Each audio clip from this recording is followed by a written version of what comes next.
17. Não passou despercebido ao filho de Atreu, Menelau dileto de Ares, que pelos troianos fora Patroclo subjugado na refrega. Atravessou as filas dianteiras armado de bronze cintilante e pôs-se de plantão por cima dele, como uma vaca que deu à luz pela primeira vez, junto à sua vitela com lamentosos mugidos. Assim, em volta de Patroclo, se colocou o loiro Menelau. À sua frente segurava a lança e o escudo bem equilibrado, ávido de matar quem se aproximasse para levar o cadáver. Mas ao filho de Panto, da lança de Freixo, não foi indiferente a morte do irrepreensível Patroclo. Aproximou-se dele, ficou ali de pé e assim disse a Menelau, dileto de Ares: Atrida Menelau, criado por Zeus, comandante das hostes, sede, abandona o cadáver e deixa os despojos sangrentos. Dentre os troianos e seus famigerados aliados, nenhum atingiu Patroclo com a lança no potente combate. Por isso, deixa-me ganhar uma nobre fama entre os troianos. Não vá eu arremeter contra ti para te privar da doçura de estares vivo. O Panto está pedindo ao Menelau para que ele abandone o cadáver e deixe que ele pegue os despojos.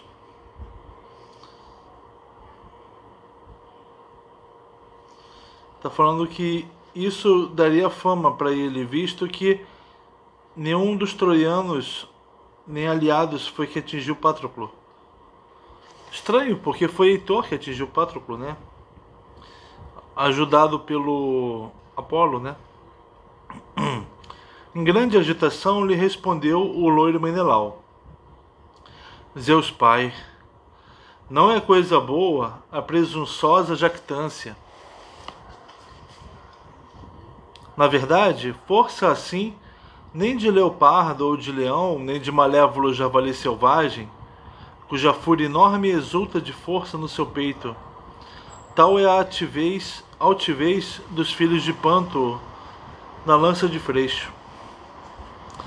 Na verdade, nem a força de Hiperenor, domador de cavalos, aproveitou a juventude quando me amesquinhou e susteve o meu ataque, afirmando que entre os Dânaos eu era o pior guerreiro. Declaro que não foi pelo seu próprio pé que regressou para alegrar a esposa amada e os nobres progenitores. Menelau censurou a jactância de Panto, do filho de Panto, né? Dizendo que nenhum grande animal tem essa altivez, e uma vez Hiperenor teve essa ousadia, mas ele não chegou a aproveitar a juventude, nem conseguiu voltar para casa por conta própria, ou seja, morreu, né? Do mesmo modo, deslaçarei a tua força, se me enfrentares cara a cara. Mas sou eu próprio que te digo para retrocederes de novo para a turba. Não queiras enfrentar-me, antes que sofras a desgraça que, uma vez cumprida, até o tolo traz a compreensão. Assim falou, mas não o convenceu, pois em resposta lhe disse: É agora, ó Menelau criado por Zeus, que terás deveras de pagar o preço do meu irmão, que mataste e sobre quem te vangloriaste. Fizeste enviuvar sua mulher no íntimo recesso de seu tálamo recente. Dor indizível e sofrimento proporcionaste aos seus progenitores. Tornar-me-ia, contudo, para eles, coitados, uma consolação na dor, se eu conseguisse levar a tua cabeça e as tuas armas para as pôr nas mãos de Panto e de Frontes divina. Todavia não ficará muito tempo por resolver ou combater essa labutação, quer seja no sentido da vitória ou da fuga. Assim dizendo, arremeteu contra o escudo bem equilibrado. Porém o bronze não o atravessou. Virou-se a ponta dentro do escudo possante. Em seguida, com seu bronze, se atirou contra ele o atrida Menelau, com uma prece a Zeus Pai. Enquanto o outro cedia, deu-lhe uma estocada na base da garganta, arremetendo com a massa muscular, confiante na mão pesada. A ponta da lança trespassou-lhe por completo o pescoço macio. Tombou com um estrondo e sobre ele ressoaram as armas.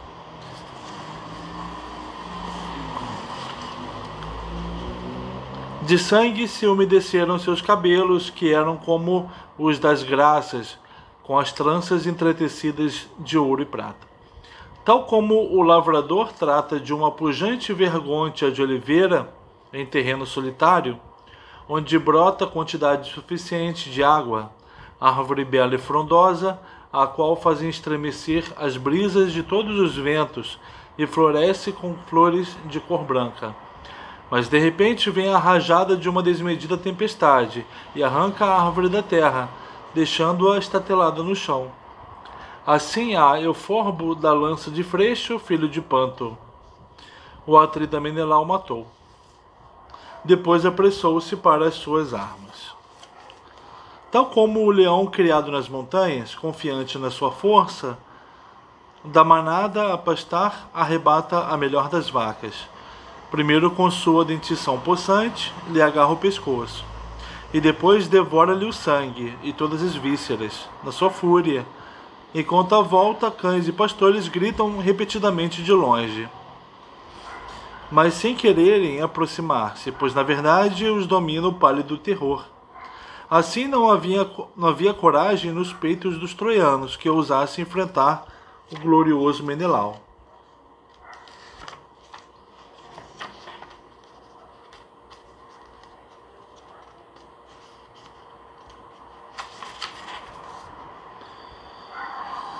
Então facilmente teria o atrida levado as armas gloriosas do filho de Panto, se a ele não as tivesse sonegado Febo Apolo. Febo Apolo pegou as armas do cara que contra ele incitou Heitor, igual do célere Ares, assemelhando-se a Mentes, comandante dos Cícones. E falando-lhe proferiu palavras aladas. Heitor, estás a precipitar-te para alcançares o inalcançável. Os cavalos do fogoso Eácida. Porém difíceis são eles de serem domados ou conduzidos por homens mortais, à exceção de Aquiles, que foi gerado por mãe imortal. Entretanto, o belicoso Menelau, filho de Atreu, pôs-se de plantão por cima de Patroclo e matou o melhor dos troianos, Euforbo, filho de Panto, travando-lhe a bravura animosa. Assim dizendo, de novo ingressou o Deus no esforço dos homens. Quer dizer, a nova participação do Apolo, incitando o Heitor. Porém, o espírito de Heitor se adensou sobriamente com funesta tristeza. Olhou num relance para as falanges e logo viu que Menelau despojava Euforbo das suas armas gloriosas, jazendo este por terra.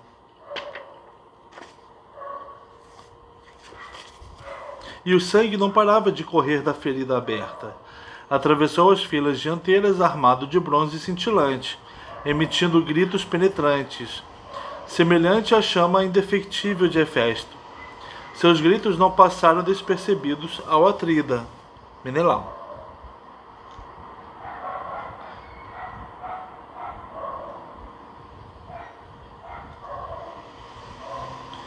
Que em desespero assim disse ao seu magnânimo coração: ai de mim! Se eu deixar para trás as armas gloriosas e o próprio Patroclo, que aqui jaz morto por causa da minha honra, receio que algum dos Dânaos me repreenda, se vir o que se passa. Ainda mais que ele está com as armas do Aquiles, né? Mas se sozinho eu travar combate com Heitor e com os troianos,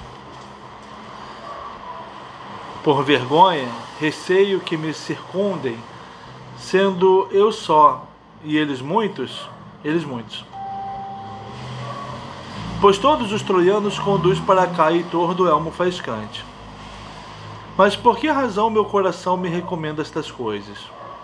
Quando um homem quer a revelia dos deuses combater,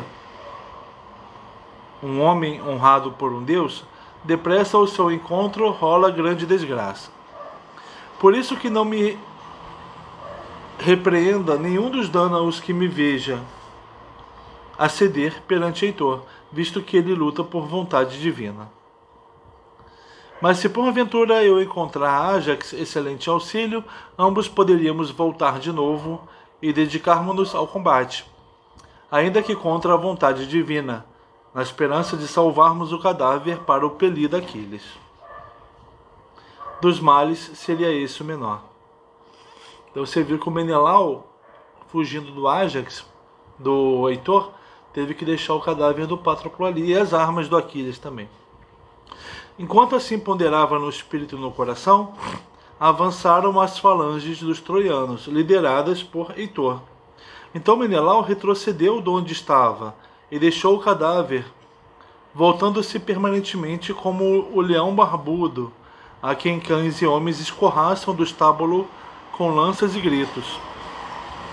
E o valente coração se gela no seu peito, enquanto se afasta contrariado dos corrais da granja. Assim de Patroclo se afastava o loiro Menelau. Voltou-se e ali estacou de pé, assim que chegou ao grupo dos camaradas, tentando discernir o enorme Ájax, filho de Télamo.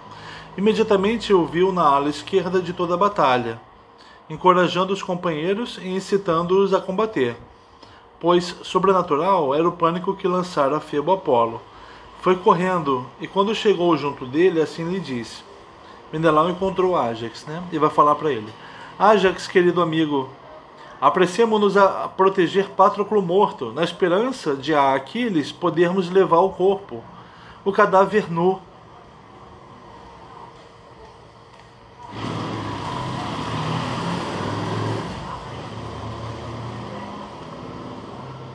Corpo.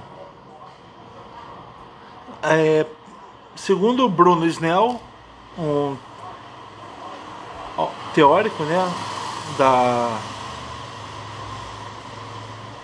que fala a respeito de Homero, disse que para Homero, corpo se refere ele usa a palavra corpo para se referir ao corpo do cadáver. Quando o homem está vivo, ele não fala de corpo, ele fala das partes, e associando as partes a uma característica e a uma habilidade.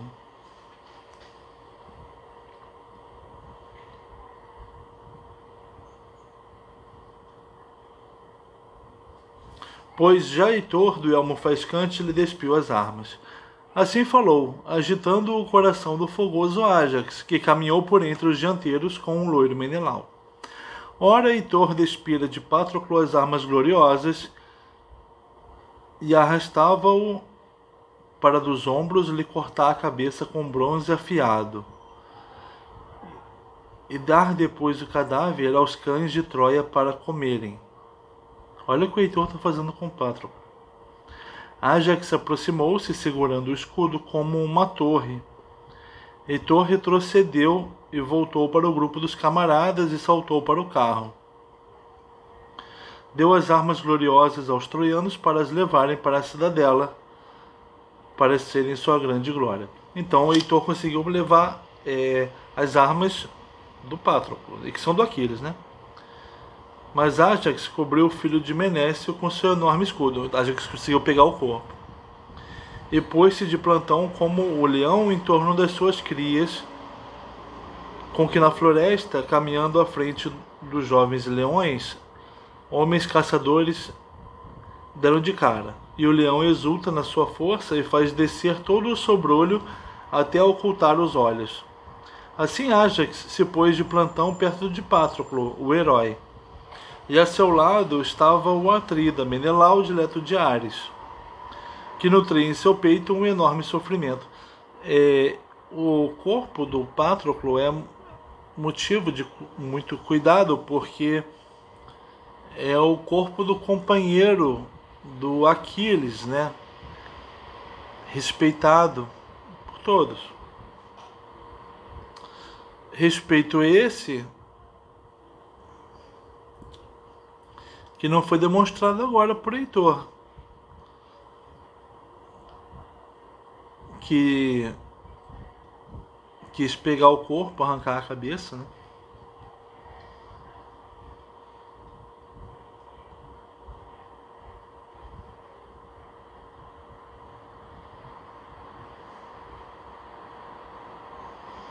Mas Glauco, filho de Póloco, condutor dos homens da Lícia, fitou Heitor com o sobrolho carregado e repreendeu-o com aspereza. Heitor, és um homem lindo, mas na guerra deixas muito a desejar. Em vão te abrange uma nobre fama, quando não passas de desertor. Pensa bem agora como poderás salvar a cidade e a cidadela. Só, e auxiliado tão somente por soldados nascidos em Ilion. É que dos lícios ninguém sairá para combater os danos em benefício da cidade, visto que não há gratidão, ao que parece, por quem combate incessantemente contra homens inimigos. Como salvarias tu na turba de um homem de linhagem pior, ó miserável, quando a Sarpedon, teu hóspede e amigo, deixaste como preso e despojo para os argivos? Ele que tantas vezes te foi útil, tanto à cidade como a ti, quando era vivo. Agora nem coragem tens para afastar dele os cães. O Glauco está dizendo que o Heitor não vai ter ajuda dos lícios para defender Troia, porque ele abandonou Sarpedon. Nós vimos, né, a morte do Sarpedon. Por isso, se agora algum dos lícios me der ouvidos, iremos para casa e que para Troia surja a morte escarpada. Quem dera que nos troianos houvesse coragem muito audaz, desprovida de medo, como a que sobrevém àqueles que pela pátria aguentam o esforço e a labutação contra homens inimigos. Rapidamente arrastaríamos Patroclo para dentro de Ilion. E se a grande cidade do soberano Príamo ele chegasse como cadáver, se o tirássemos da refrega, depressa os argivos restituiriam as belas armas de Sarpedon, e seu corpo o traríamos para dentro de Ilion. A ideia do Glauco é que eles consigam pegar o corpo do Patroclo para fazer os argivos devolverem as armas do Sarpedon. Olha a ideia de louco. De tal homem foi o morto escudeiro dele, que é o melhor entre os argivos nas naus e seus aguerridos escudeiros. De tal homem, do Aquiles, né? Aquele que morreu é o escudeiro dele. Está dizendo que o Patroclo tem muito valor para os argivos, por isso que eles vão devolver as armas do Sarpedon. Mas ele não percebe, ao dizer isso, o tamanho do problema que eles vão arrumar justamente com o Aquiles, né?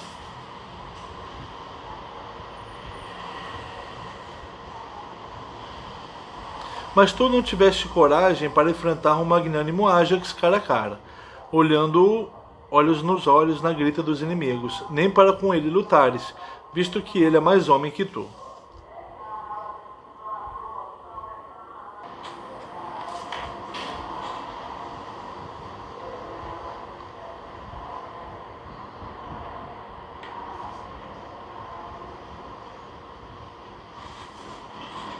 Fitando-o com o sobrolho carregado, lhe respondeu o Heitor: Glauco, por que razão te exprimiste? Um homem como tu, com tal sobranceria. Pensava eu, caro amigo, que no siso superavas todos os que habitam na Lícia de férteis sulcos, mas agora desprezo completamente o teu juízo pelo que disseste. Tu que afirmas, não teria eu enfrentado na luta o enorme Ájax. Não estremeço com batalhas nem com o estampido de cavalos. Mas a intenção de Zeus é sempre superior à dos homens. Ele que põe em fuga o homem corajoso e facilmente o defrauda da vitória, quando ele próprio incita ao combate.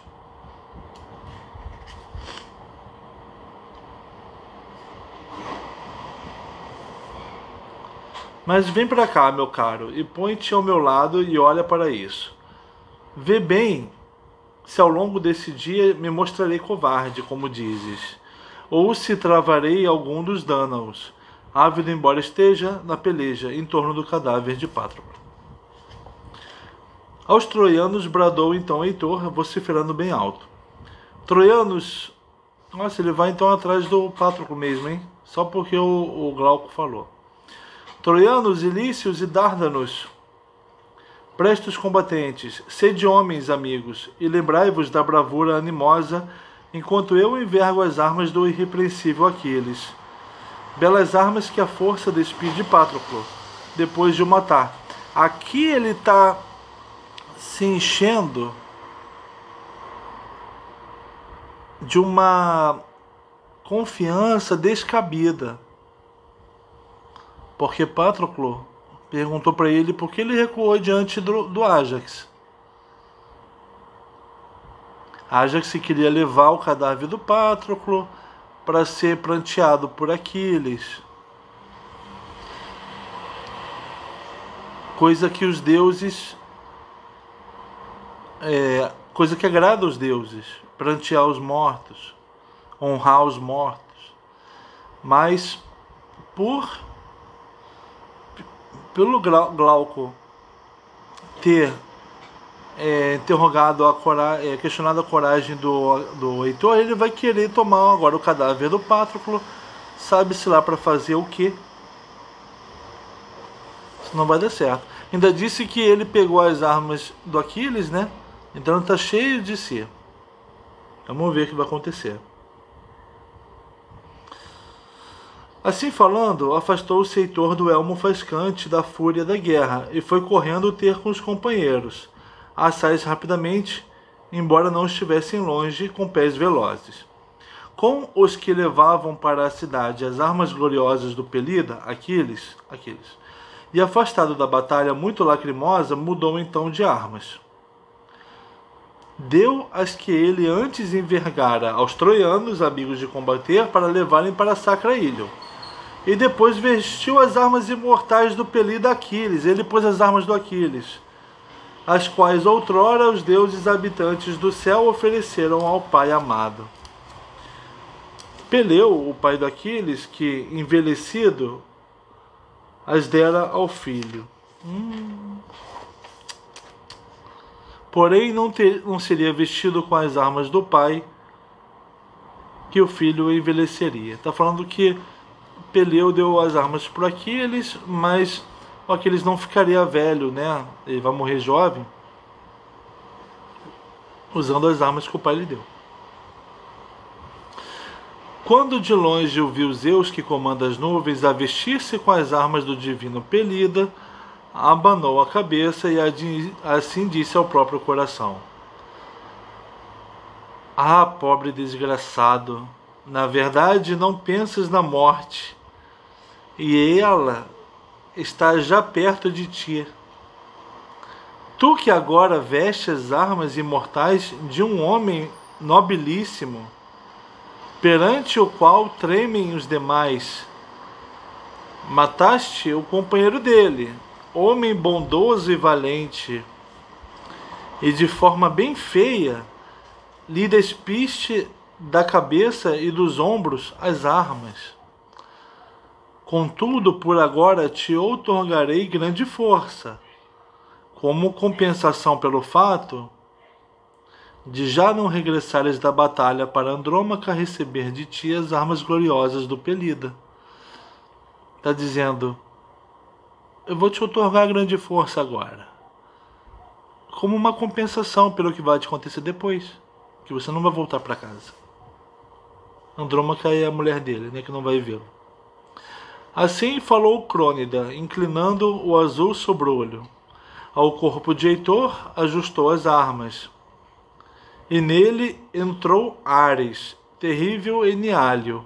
Nossa, o Ares entrou no Heitor, e seus membros se encheram de força e coragem. Seguiu o caminho com os famosos aliados, vociferando a altos brados. Mostrou-se então a todos refulgente nas armas do magnânimo Pelida. Percorreu todos, incitando com palavras cada um. Mestles, e Glauco, e Médon, e Tercíloco, Asteropeu, e Dizenor, e Poto, Forcis, e Crômio, e Ênomo, o Álgore.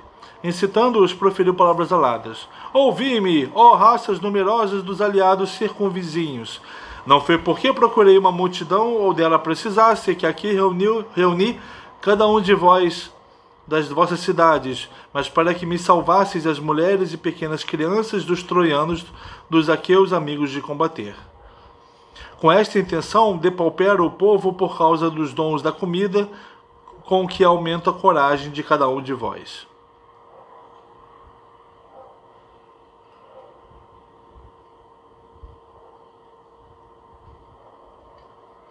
Por isso, ide agora direitos contra o inimigo, e morrei, ou salvai-vos, pois é assim mesmo que se namora na guerra.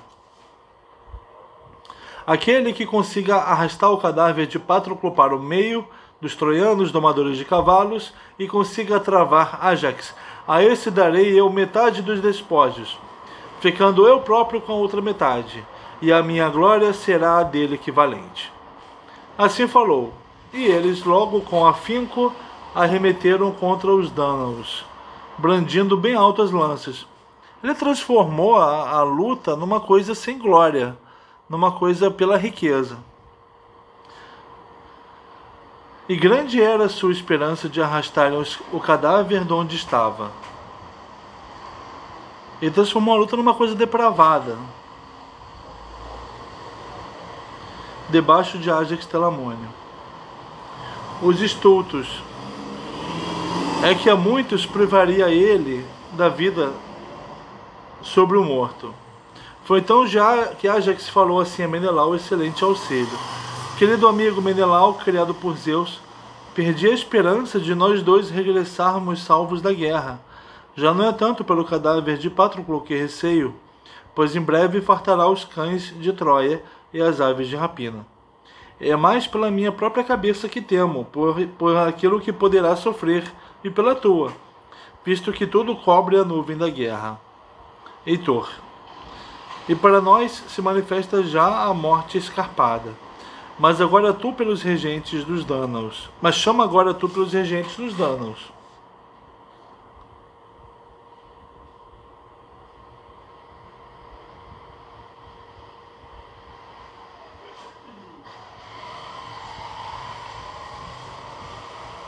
Talvez um nos ouça.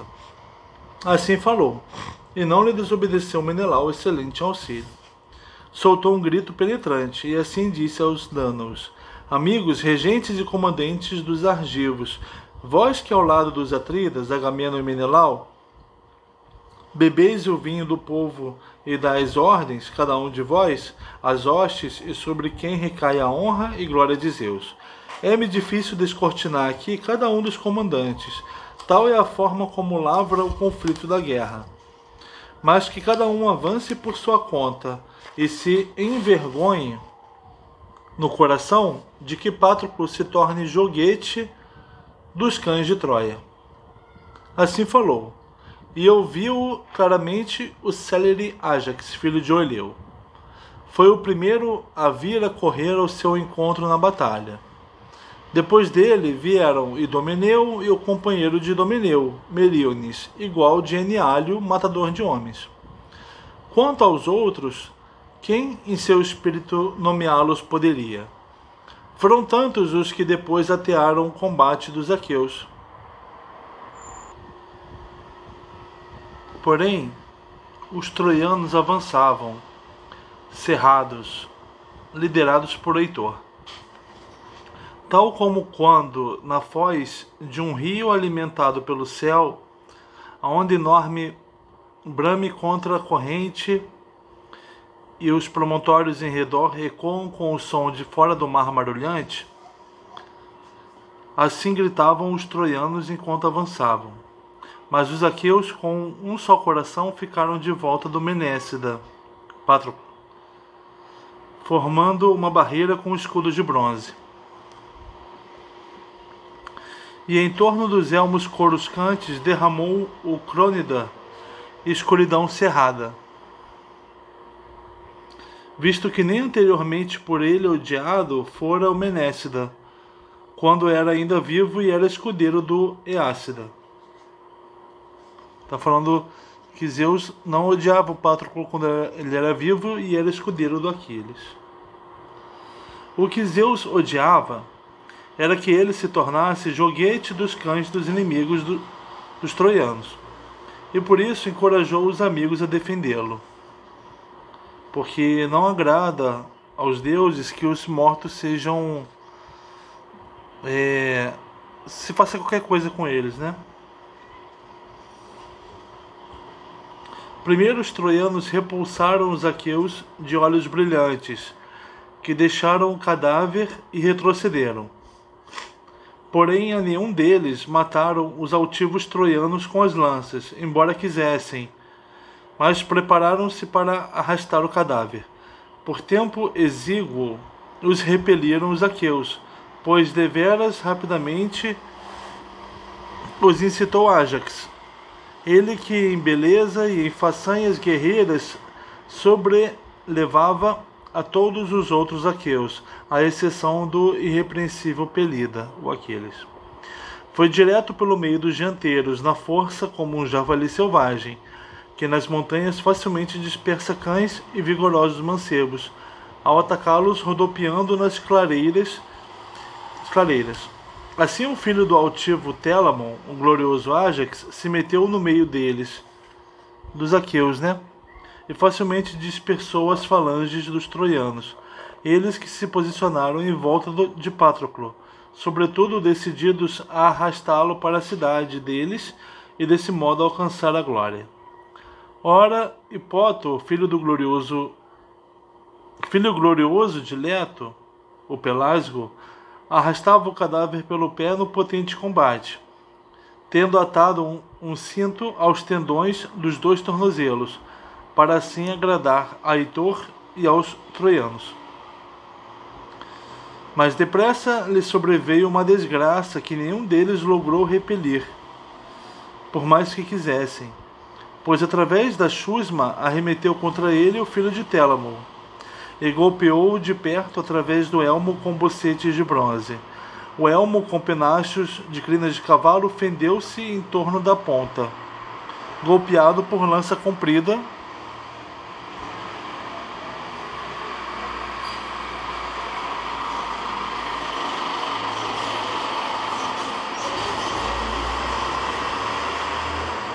e mão possante, e o cérebro jorrou da ferida ao longo da articulação da lança, ensanguentado. Deslaçou-lhe a força e das mãos deixou cair por terra o pé do magnânimo Patroclo. E ele foi cair de cara, ao lado do próprio cadáver, longe de Larissa de férteis sulcos. Nem aos progenitores restituiu o preço de o terem criado, pois exígua foi a sua vida, subjugado pela lança do magnânimo Ájax. E Heitor arremessou contra Ájax a sua lança luzente. É que o Heitor recebeu no corpo o espírito do Ares. Então por isso que ele resolveu atacar o Ájax. Não fosse isso, ele não atacaria o Ájax de jeito nenhum. Mas Ájax fitou-o diretamente e evitou a bronze e a lança, mas por pouco. E Heitor acertou em Esquédio, filho de Ífito, o magnânimo, mais nobre dos fósseis, que no famoso Panopeu habitava um palácio e era rei de muitos homens. E Esquécio acertou então a meio da clavícula e a ponta da lança trespassou-o por completo, e veio sair na base do ombro. Tombou com um estrondo, e sobre ele ressoaram as armas. E Ájax golpeou Forces, fogoso filho de Fênops, no estômago, quando ele se punha de plantão por cima de Poto. Fendeu a superfície da couraça, e o bronze deitou cá para fora os intestinos. Caiu na poeira, agarrando a terra com a mão. Cederam então os dianteiros, e o glorioso Heitor e os argivos, os gregos, vociferaram alto e arrastaram os cadáveres de Forces e Poto e começaram a despi-los das armas. Então teriam os troianos sido empurrados pelos aqueus, diletos de Ares, até Ílion, subjugados pela sua covardia. E aos argivos teriam granjeado glória além do que estava fadado por Zeus pela sua força e coragem. Mas o próprio Apolo foi incitar Enéas, semelhante no corpo a Perifante, arauto filho de Épito, que como pregoeiro envelhecera na casa do pai, conhecedor no espírito da boa vontade. Assemelhando-se a ele, lhe disse então Apolo, filho de Zeus. Apolo foi falar com Enéas, fazendo-se passar por Perifante. Enéas, um troiano, né? Como poderíeis, à revelia da vontade divina, proteger a íngreme Ílion? Na verdade, eu já vi outros homens confiados na sua coragem, força e poderio, e também na sua hoste numerosa, reis do povo contra a vontade de Zeus. Porém, para nós, quer Zeus muito mais a vitória do que para os dânaos. Mas indizível é o medo que tendes e não lutais. Assim falou, e Enéas reconheceu Apolo, que acerta ao longe, quando olhou para o seu rosto, e chamou aos gritos por Heitor. Heitor, e vós outros regentes e aliados dos troianos, que vergonha é essa de sermos empurrados pelos aqueus, amigos de combater para Ílion, subjugados pela nossa covardia? Mas ainda agora me disse um dos deuses, postando-se ao meu lado, que Zeus, o sublime conselheiro, é nosso auxiliador na batalha. Por isso arremetamos contra os dânaos, para que, tranquilos, eles não levem para as naus o cadáver de Patroclo. Assim falou. O Zeus queria que os troianos se afastassem nesse momento, e queria que eles não pegassem Patroclo. Mas Apolo incitou Enéas a querer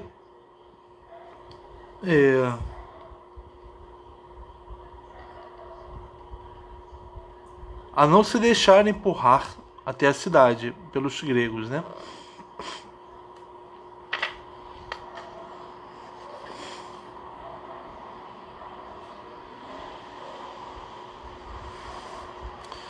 E o Apolo também, isso o Zeus queria. Mas o que Zeus não queria, e que Apolo queria que os troianos fizessem, é pegar o cadáver de Patroclo. E ele empurrou Enéas para que ele incitasse os exércitos a fazerem isso também. Assim falou Enéas, e saltou para tomar posição à frente dos dianteiros. Os troianos reagruparam-se e enfrentaram os dânaos. Foi então que com a lança Enéas estocou Liócrito, filho de Arisbante, valoroso companheiro de Licomedes. Ao vê-lo tombar, se compadeceu Licomedes, dileto de Ares, que se aproximou de perto e arremessou a lança luzente, acertando em Apisaon, filho de Ípaso, pastor do povo, no fígado, sob a cintura, e logo lhe deslaçou os joelhos. Apisaon, esse que viera da Peônia de férteis sulcos, e a seguir a Asteropeu se destacava pela excelência no combate. Mas ao vê-lo tombar, se compadeceu o belicoso Asteropeu, que se lançou em frente, ávido de combater os dânaos. Mas não havia meio, é que com os escudos formavam de todos os lados uma barreira à volta de Patroclo, de lanças na mão. pois Ájax, de fato, abordava todos com muitas recomendações. Ordenou-lhes que ninguém podia retroceder no cadáver, nem tampouco pelejar a título individual à frente dos outros aqueus. O Ájax arrumou uma armação de aqueus em volta do Patroclo. Mas eles tinham de estar junto do morto e lutar perto um dos outros. Enquanto o possante Ájax dava estas ordens, de sangue púrpuro se umedecia a terra. Uns atrás dos outros tombavam os mortos, tanto do lado dos troianos e seus orgulhosos aliados, como da parte dos dânaos, pois estes não lutaram sem derrame de sangue, embora tombassem em menor número. Os dânaos morriam menos. Só pensavam em afastar dos outros, no meio da turba, o íngreme morticínio.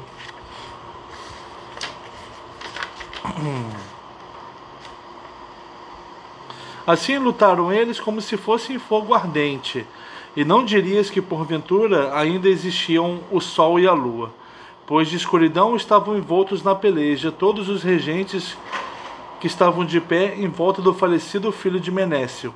Tinha anoitecido, né?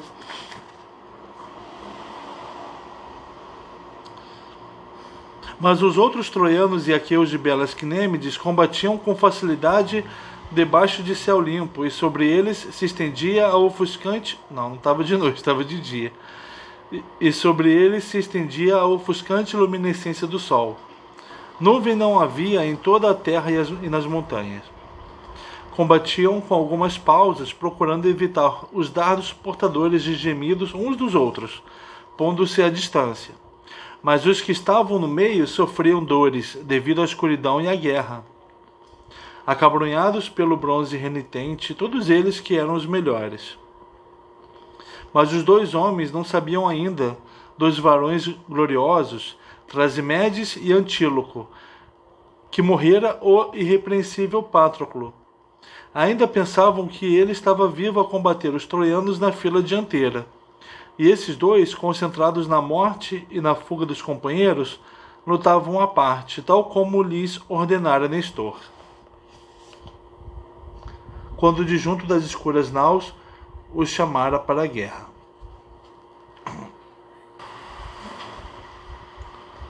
Durante todo o dia desvairou o grande morticínio do conflito feroz. E com cansaço e com suor, incessantemente, os joelhos e as pernas e os pés de cada um se umedeciam.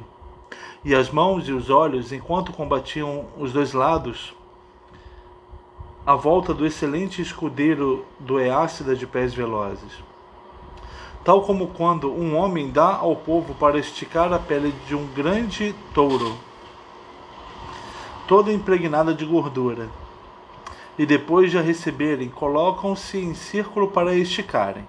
E logo toda a umidade desaparece e a gordura penetra devido ao puxar de muitos, e toda a pele é esticada ao máximo. Assim, para este lado e para aquele, eles arrastavam o cadáver num espaço exíguo, e os seus corações estavam cheios de esperança. Da parte dos troianos, de o arrastar para Ílion.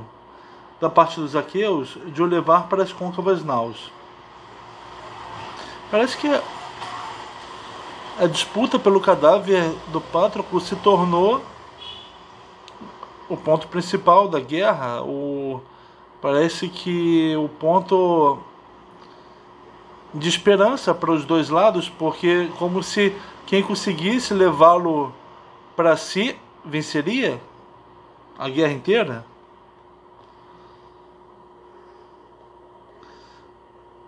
Porque provaria sua força, né? E em volta dele, do Patroclo, a batalha desvairava, selvagem. Nem Ares, incitador das hostes, nem Atena a poderiam ter amesquinhado, se a vissem, enorme embora fosse a sua raiva. Tal esforço maligno de homens e cavalos estendeu Zeus sobre Patroclo naquele dia. No entanto, nada sabia o divino Aquiles de que Patroclo tinha morrido, pois longe das naus velozes eles combatiam sob a muralha dos troianos. Por isso, em seu coração, Aquiles não pensava que ele morrera. mas que regressaria vivo, após ter chegado aos portões, visto que não previa de modo algum que Patroclo saqueasse a cidade sem ele, nem com ele. É que muitas vezes isso ouvira da mãe, em íntima escuta, enquanto ela lhe dava notícias da deliberação do grande Zeus. Embora nessa altura toda a dimensão da desgraça não lhe tivesse transmitido sua mãe, a morte do amigo que ele de longe mais amava. Porém, os outros, em torno do morto, com lanças afiadas, continuamente arremetiam e chacinavam-se uns aos outros. Deste modo, fala um dentre os aqueus vestidos de bronze. Ó amigos, boa não seria a nossa reputação se voltássemos para as côncavas naus, mas que neste sítio a terra escura nos engula a todos. Isso seria para nós muito melhor se tivermos de ceder este morto aos troianos domadores de cavalos, para o levarem até a cidade deles, e desse modo alcançar a glória. De vez em quando assim diziam um dos magnânimos troianos. Ó amigos, ainda que seja nosso fado sermos todos subjugados ao lado deste homem, que ninguém pense em desistir da luta. Assim dizia um deles. Olha, os troianos sabem que vão morrer, né? Assim como o Patroclo morreu. Por que será, hein? Assim dizia um deles para incitar a coragem de cada um. Continuaram a combater. E o fragor com som de ferro chegou ao céu de bronze através do ar nunca vindimado. Ora, os cavalos de Aquiles, afastados do combate, estavam chorando desde o momento em que primeiro ouviram que seu cocheiro tombara na poeira, chacinado por Heitor. Com efeito, Automedonte, o valoroso filho de Diores, muitos golpes lhes infligiu com o célere chicote. Muitas vezes lhes falou com palavras suaves, muitas vezes com ameaças, mas eles recusavam-se tanto a regressar para as naus no amplo Helesponto, como para a luta no meio dos aqueus. Tal como fica imóvel uma coluna sobre o túmulo de um homem morto ou de uma mulher, assim imóveis permaneciam com o carro lindíssimo, vergando as cabeças até o chão. Os cavalos de Patroclo não saíam dali. Das suas pálpebras escorriam lágrimas candentes até o chão ao chorarem com saudades do seu cocheiro. Sujavam-se suas crinas fartas que caíam debaixo da coleira de ambos os lados do jugo. Ao vê-los, se compadeceu deles o Crônida, Zeus, e abanando a cabeça, assim disse ao seu coração. Os cavalos do Patroclo choravam pela morte dele, e Zeus se compadeceu. Ah, coitados, por que razão vos demos ao soberano Peleu, um homem mortal, o pai daqueles? E vós que sois isentos de velhice e imortais, foi para que entre os homens desgraçados sentisseis a dor? Que os cavalos do pai daqueles eram imortais. E Zeus está perguntando, foi para isso que nós demos vocês ao pai daqueles? Para que vocês sentissem a dor?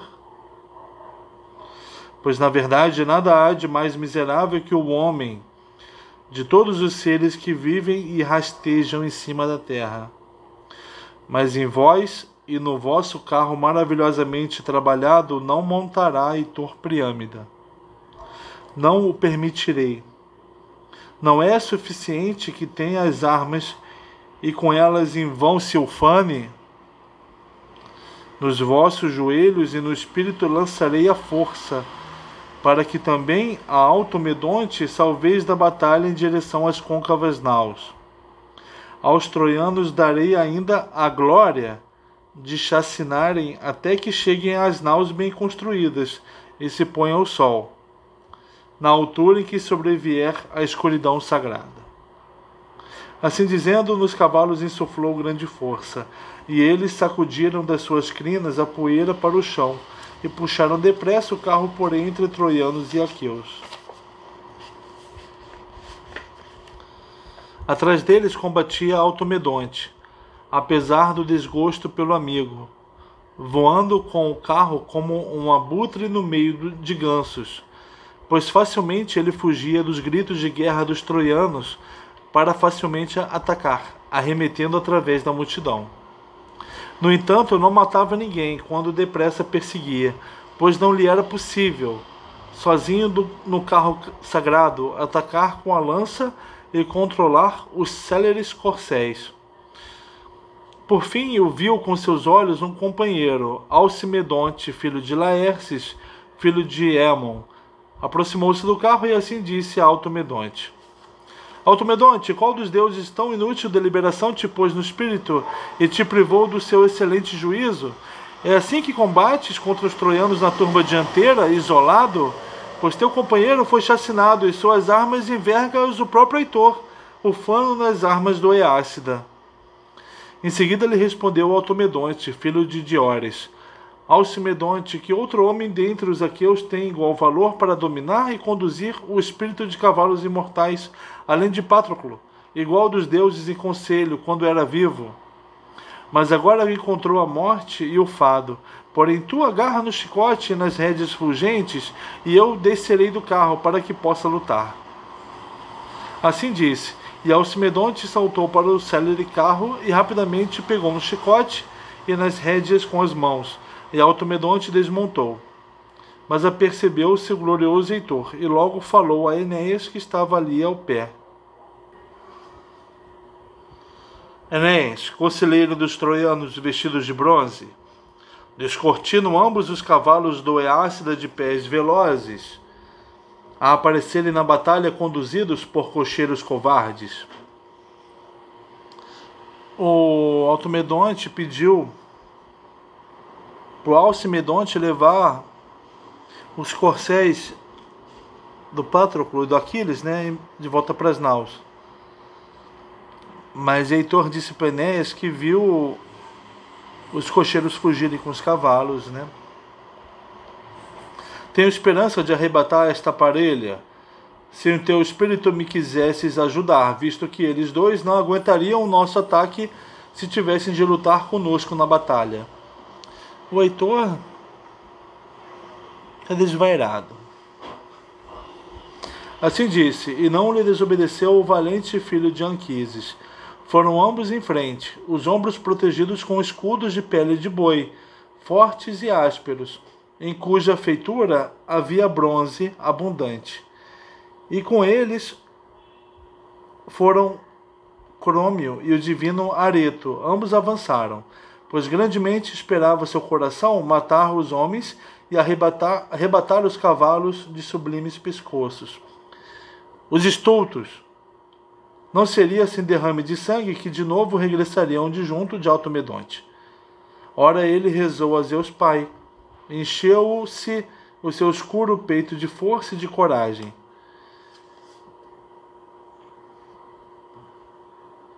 De imediato assim disse a Alcimedonte, seu fiel camarada. Automedonte disse para Alcimedonte: Alcimedonte, longe de mim não segures os cavalos, mas perto, para que sinta seu bafo nas costas. Não penso que Heitor Priâmida faça parar sua fúria, até montar nos cavalos de belas crinas de Aquiles, tendo-nos matado a ambos e desbaratado as falanges dos homens argivos. Isso se ele próprio não morrer dentre os dianteiros. Assim dizendo, chamou pelos ajantes e por Menelau. Ajantes, ó regentes dos argivos, e Menelau, passai a incumbência de velar por esse cadáver aos valorosos que se ponham em volta dele e repulsem as falanges de homens. O Automedonte disse para os dois Ajax e para o Menelau, passar para outros homens, né, a incumbência de protegerem o Patroclo. Mas acudi-nos agora a nós, pediu ajuda deles, que estamos vivos, e afastai a morte. É que para cá avançam trazendo a guerra lacrimosa Heitor e Enéas, eles que são os melhores dos troianos. Mas na verdade essas coisas assentam sobre os joelhos dos deuses. Arremessarei também eu, e todo o resto competirá a Zeus. O Automedonte está falando que também vai atacar os troianos, Heitor e Enéas, e cabe a Zeus decidir se ele vai conseguir repelir os ataques ou não, né? Assim disse, e apontou e arremessou a lança de longa sombra, e acertou no escudo de Areto, bem equilibrado dos lados. Mas o escudo não reteve a lança. O bronze entrou por completo e penetrou no baixo ventre através do cinturão. Tal como quando um homem forte com um afiado machado golpeia atrás dos chifres um boi do curral e corta os tendões completamente, e o boi cai para trás, assim Areto saltou para frente, mas tombou para trás, e a lança afiada, estremecendo-lhe nos intestinos, deslaçou-lhe os membros. Mas Heitor arremessou contra Automedonte a sua lança luzente, mas ele fitou-o de frente e evitou a bronze a lança. Inclinou-se para a frente e atrás dele se fixou a lança comprida no chão. A ponta da lança estremeceu. Foi aí, contudo, que foi travada a fúria de Ares potente. E agora, com as espadas, teriam iniciado um renhido combate se os ajantes não os tivessem separado na sua fúria, eles que atravessaram a turba chamados pelo companheiro. Receosos deles, cederam de novo para trás Heitor e Enéas e Crômio, de aspecto divino. Ali deixaram Areto, mortalmente ferido no coração, jazente, e Automedonte, igual do célere Ares, despiu-o das armas e proferiu palavras infames. Quer dizer que Automedonte conseguiu, com a ajuda dos Ájax e do Menelau, conseguiram repelir os ataques. E Automedonte falou: na verdade, já um pouco aliviei a dor pela morte do Menécida, tendo embora abatido um homem pior. Assim dizendo, pegou nos despojos ensanguentados e depositou-os no carro. Depois montou com os pés e as mãos cobertos de sangue, como o leão que devorou um boi. Novamente, por cima de Patroclo, se estendeu a luta potente, pavorosa e repleta de lágrimas, pois Atena avivara o conflito descendo do céu.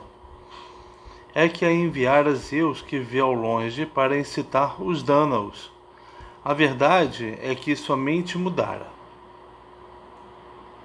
Tal como quando um purpúreo arco-íris para os mortais Zeus estica do céu, como portento quer da guerra, quer da gélida tempestade que obriga os homens a parar a lavoura nos campos e prejudica os rebanhos, assim Atena, envolta numa nuvem purpúrea, entrou na chusma dos aqueus e encorajou cada homem. Primeiro falou ao filho de Atreu, incitando-o com palavras, ao valente Menelau, pois ele estava ali perto dela, assemelhando-se a Fênix no corpo e na voz indefectível. Para ti, ó Menelau, será motivo de arrependimento e censura se ao nobre e fiel companheiro de Aquiles dilacerarem os rápidos cães debaixo da muralha dos troianos. Age agora com potência e incita toda a nossa hoste. A deusa deu resposta a Menelau, excelente auxílio. Fênix, velho paizinho há muito nascido, quem dera que Atena me desse força para afastar de mim o arremesso dos dardos. Ele está vendo o Fênix, mas a verdade é a Atena que está disfarçada dele. E ele disse, quem dera que Atena desse força para ele.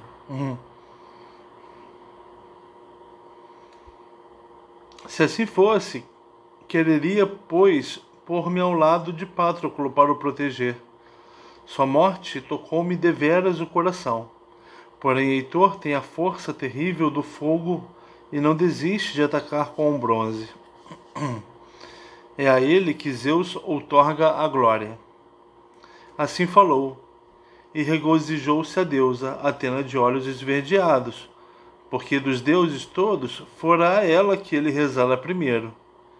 Nos joelhos e nos ombros lhe insuflou força, e no peito pôs-lhe a audácia do moscardo, que apesar de enxotado a miúde da pele do homem, teme em picar, pois doce lhe é o sangue humano. Com tal audácia lhe encheu o escuro peito. Ele foi para junto de Patroclo e arremessou a lança luzente. Ora, entre os troianos havia um certo Podes, filho de Iésion, homem rico e valente.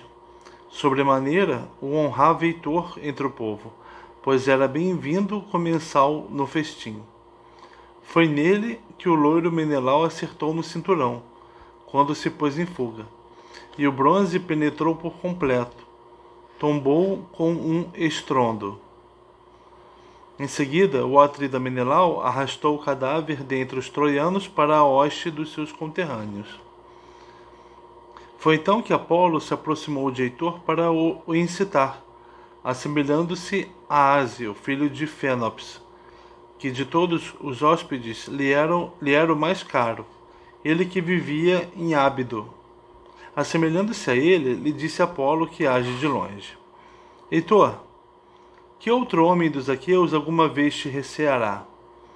Pois deixaste amedrontar por Menelau, que antes não passava de guerreiro efeminado. Agora, sozinho, arrastou um cadáver dos troianos, depois de ter abatido o teu companheiro fiel, valente entre os dianteiros, Podes, filho de Ésion. Assim falou, e uma nuvem negra de dor se abateu sobre Heitor. Atravessou as filas dianteiras armado de bronze cintilante, e nesse momento o crônida Zeus levantou a égide ornada de borlas refulgente e escondeu a montanha doída com nuvens. Relampejou e trovejou com grande força, agitando a égide. Deu a vitória aos troianos e aos aqueus pôs em fuga. O primeiro a dar início à debandada, a fuga dos aqueus, foi Peneleu, ou Beócio,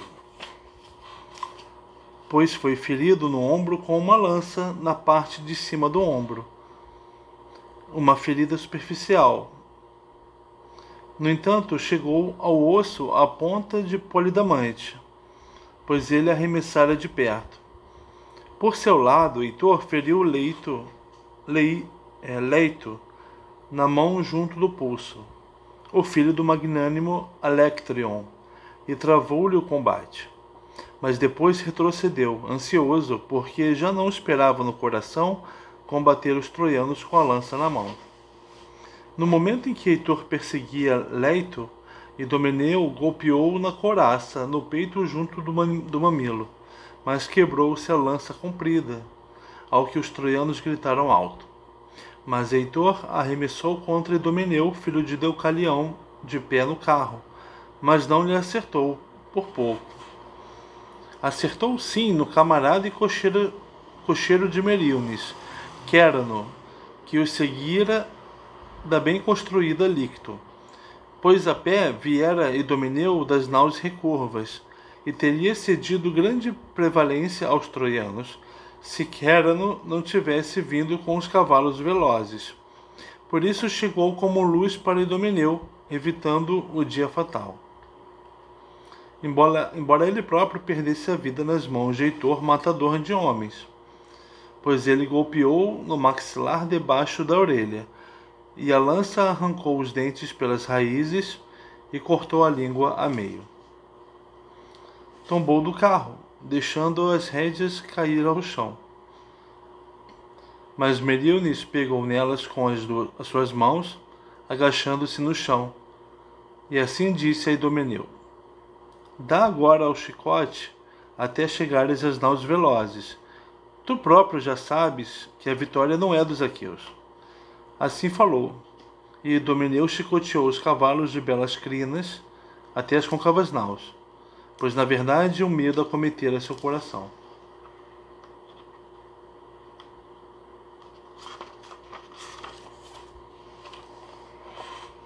Ao magnânimo Ájax e a Menelau não passou despercebido que Zeus dera aos troianos a vitória alteradora do combate. Entre eles, o primeiro a falar foi o enorme Ájax Telamônio. Qualquer homem, ainda que muito tolo, haveria de compreender que aos troianos o próprio Zeus Pai auxilia, pois os dardos deles todos acertam, qualquer que seja o atirador, seja covarde ou valente. É Zeus que lhes dá reto destino, pois em vão os nossos dardos caem inúteis no chão. Mas deliberemos agora nós mesmos um plano excelente, de modo a que consigamos resgatar o cadáver e regressemos nós próprios para alegrarmos os nossos caros companheiros, que ao olharem para cá se apoquentam e não acreditam que a fúria e mãos invencíveis de Heitor, matador de homens, possa ser travada. Em vez disso, se abaterá sobre as escuras naus. Quem me dera que rapidamente algum companheiro levasse a notícia ao Pelida, Aquiles, já que não creio que ele tenha ouvido a notícia funesta de que morreu seu companheiro amado. No entanto, não consigo ver a pessoa certa entre os aqueus, pois estão todos envoltos em escuridão e seus cavalos também. Zeus, Pai, salva da escuridão os filhos dos aqueus, torna o ar límpido e concede-nos que vejamos com os olhos. Mata-nos antes às claras, visto que tal é a tua intenção. Assim falou, e o pai apiedou-se dele ao vê-lo chorar. Logo dispersou a escuridão e escorraçou a neblina. Resplandeceu o sol, e toda a batalha se tornou visível. Foi então que Ájax disse a Menelau excelente auxílio: observa tu agora, Menelau, criado por Zeus, a ver se discernes ainda vivo o Antíloco, filho do magnânimo Nestor. Incita-o a correr rapidamente para junto do Pelida Aquiles, para lhe anunciar ter morrido o amigo que de longe ele mais amava. Assim falou, e não lhe desobedeceu Menelau excelente auxílio. Seguiu seu caminho como um leão que sai dos currais quando se fatigou com grande cansaço, porque cães e homens não o deixam arrebatar a vaca mais gorda da manada, mantendo-se vigilantes toda noite. Mas ávido de carne, o leão vai em frente, mas nada alcança, pois cerrados voam contra eles os dardos, atirados por mãos audazes, assim como rochas ardentes que o amedrontam, por muito ávido que esteja. E ao nascer do dia se afasta para longe com o espírito petulante. Assim de junto de Patroclo partiu Menelau, excelente auxílio, grandemente contrariado. É que tinha o maior receio que os aqueus em fuga miserável ali o deixassem como presa para os inimigos. Muito recomendou ele a Meríones e aos dois ajantes, regentes dos argivos, e ó tu, Meríones, é agora que cada um se deve lembrar da bondade de Patroclo, coitado, pois ele soube ser para todos de trato gentil quando era vivo, mas agora sobrevieram a morte e o fado.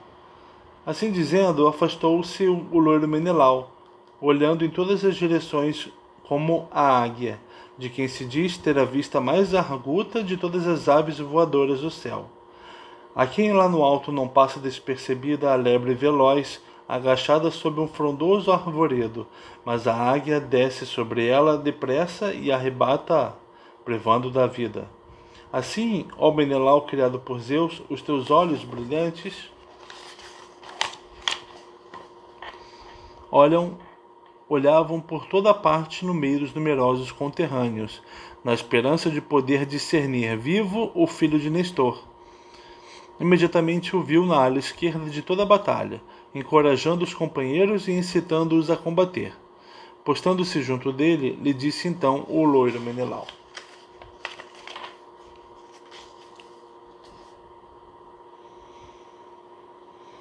Antíloco, chega aqui, ó tu criado por Zeus, para que fiques a saber uma notícia funesta, que nunca deveria ter acontecido. Creio, na verdade, que pela observação já tu próprio compreendeste que o Deus pôs a rolar a desgraça para os dânaos e a vitória para os troianos. Mas foi morto o melhor dos aqueus, Patroclo, e enorme é a saudade que sobreveio aos dânaos. Mas vai tu imediatamente correndo até as naus dos aqueus. dizer a Aquiles que depressa lhe leve o cadáver salvo para Nau, o cadáver nu, pois já Heitor de elmo faiscante lhe despiu as armas. Assim falou, e Antíloco horrorizou-se ao ouvir tais palavras. Longa afasia de palavras o tomou. Os seus olhos encheram-se de lágrimas, e travou-se a sua voz sonora. Mas mesmo assim não ignorou a ordem de Menelau, e foi logo correndo, deixando as armas ao amigo irrepreensível, Laódoco, que ali virava os cavalos de casco não fendido. A ele, que chorava, levaram-no, pois, os pés da guerra, para dar a notícia funesta ao pelida Aquiles. Todavia não quis teu coração, ó Menelau, criado por Zeus, prestar auxílio aos camaradas acabrunhados, quando partiu Antíloco. E grande foi a saudade que sobreveio aos Pílios. Mas para junto deles mandou ele o divino Trasimedes. E ele próprio foi pôr-se de novo de plantão sobre Patroclo, o herói, e foi correndo para junto dos ajantes, a quem disse: Mandei Antíloco ir correndo até as naus velozes para dar a notícia a Aquiles. No entanto, não creio que ele saia contra o divino Heitor, por irado que esteja. É que não combateria despido de armas contra os troianos. As armas do Aquiles, tomadas por Patroclo e agora por Heitor, foram feitas por Hefesto a pedido da mãe do Aquiles, Tétis. Então são armas valiosas.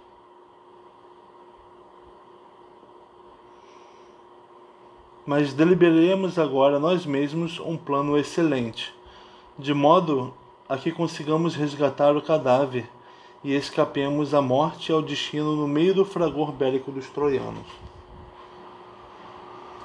Respondendo-lhe, assim falou o enorme Ájax Telamônio: Tudo o que disseste foi na medida certa, ó glorioso Menelau.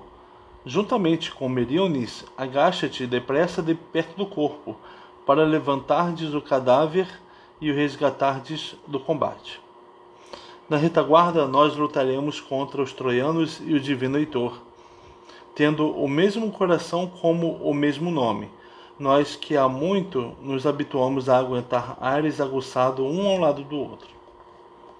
Assim falou, e eles tomaram o cadáver nos braços e levantaram-no do chão, bem alto.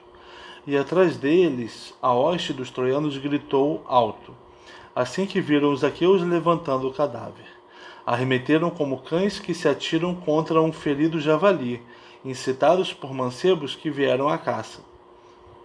No momento atacam, ávidos de dilacerarem o javali. Mas depois ele vira-se contra eles, confiante na sua pujança, e os cães afastam-se amedrontados, cada um por o seu lado. Assim os troianos durante um tempo seguiram em chusmas, arremetendo com espadas e com lanças de 2 gumes. Mas quando os 2 ajantes se voltavam e se posicionavam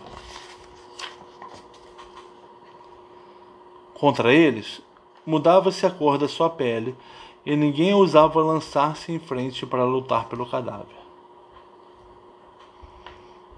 Deste modo, eles se esforçavam para levar o corpo da guerra até as côncavas naus, e contra eles se estendia um conflito como o fogo selvagem que lavra contra uma cidade humana de forma repentina e põe tudo a perder, a arder, e as casas ruem no meio das enormes labaredas, pois a força do vento o impele. Deste modo, contra eles se lançava o fragor incessante de carros de cavalos e de homens lanceiros. Mas tal como mulas que, doseando dos dardos a sua força, puxam da montanha por uma áspera vereda um tronco ou grande prancha para o manau, e em seu ânimo estão oprimidas pelo cansaço e pelo suor enquanto se apressam. Assim estes se esforçaram no transporte do cadáver, e atrás deles os ajantes retinham o inimigo, como um barranco retém a torrente de água. Barranco frondoso na planície, que retém as correntes funestas dos rios poderosos, e logo faz vaguear a corrente a todos os rios, e nem a sua força lhes permite quebrá-lo. Assim, constantemente os ajantes retiam para trás a arremetida dos troianos. Mas eles seguiam, sobretudo dois, Enéas, filho de Anquises, e o glorioso Heitor. E tal como voa uma nuvem de estorninhos ou gralhas com gritos de perdição quando vê aproximar-se o falcão que as aves pequenas traz à morte, assim os mancebos dos aqueus fugiram de Enéas e Heitor, com gritos de perdição, e esqueceram-se do combate. E muitas belas armaduras caíram na vala enquanto fugiam os dânaos, mas não havia cessação possível da guerra.